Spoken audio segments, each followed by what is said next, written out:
نام. میں نے بتایا کہ اعلیٰ حضرت کو اللہ رب العالمین نے علوم ظاہری سے بھی سرفراز فرمایا تھا, علوم باطنی سے بھی سرفراز فرمایا تھا. اپنے تو اپنے جو غیر ہیں, دشمن جو اعلیٰ حضرت کو گالیاں دیتے ہیں, اعلیٰ حضرت کی توہین کرتے ہیں, لعن طعن کرتے ہیں, وہ بھی اعلیٰ حضرت کی شخصیت کو مجبوراً وہ مانتے ہیں.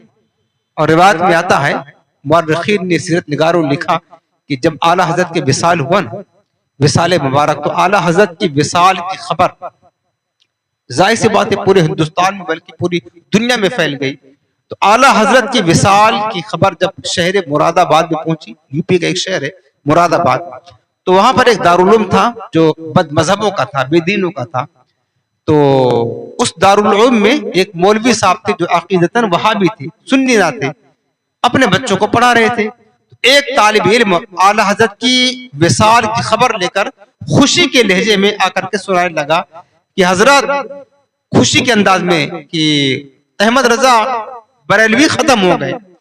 جب وہ جو مولوی صاحب جو عقیدتاً سنی نہ تھے, وہابی تھے اور دشمن تھے سنیوں کے, جب انہوں نے یہ سنا کہ یہ جو طالب علم ہے یہ تو خوشی کے ساتھ ایک احمد رضا کی وفات کی خبر سنا رہا ہے, تو وہ جلال میں آ گئے اور جلال میں غصے میں کہا کہ یہ مسلمانوں کے لیے خوشی کی بات ہے یا کہ خون کے آنسو رونے کی بات ہے.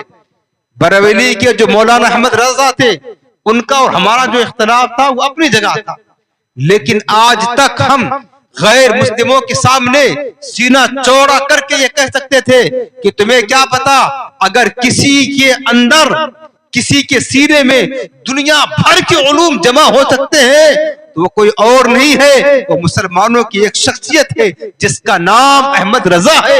اس کا سینہ ایسا سینہ ہے جس کے سینے میں دنیا بھر کے سارے علوم جمع ہیں.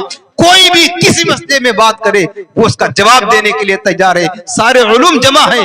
ہم آج تک تو غیر مسلموں کے سامنے فخر کے ساتھ کہہ سکتے تھے کہ سنو, تمہارے ہندوؤں میں کوئی نہیں ہے, تمہارے انگریزوں میں کوئی نہیں ہے, تمہارے یہودیوں میں کوئی نہیں ہے جو کہہ سکتا ہو کہ ہمارے سینے میں دنیا بھر کے علوم جمع ہے.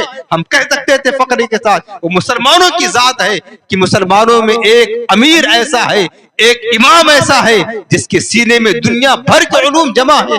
ابھی تک ہم فخر کے ساتھ کہتے تھے, لیکن آج تو ہمارا یہ فخر, غرور بھی خاک میں مل گیا اور تم کہتے ہو کہ احمد رضا ختم ہو گئے. ارے ہمارا اختلافی مسئلہ تھا, اب ان کا وصال ہو گیا, اب ہم کیا منہ دکھائیں گے غیر مسلموں کو, اب ہم کیا فخر کریں گے, اب ہم کیا فخر کریں گے. اب تو ہم فخر نہیں کر سکتے کہ کسی کے سینے میں دنیا بھر کے علوم جمع ہو. اگر کسی کا سینہ تھا وہ صرف اور صرف احمد رضا کا سینہ تھا. دنیا بھر کے علوم جمع تھے, دینی علوم,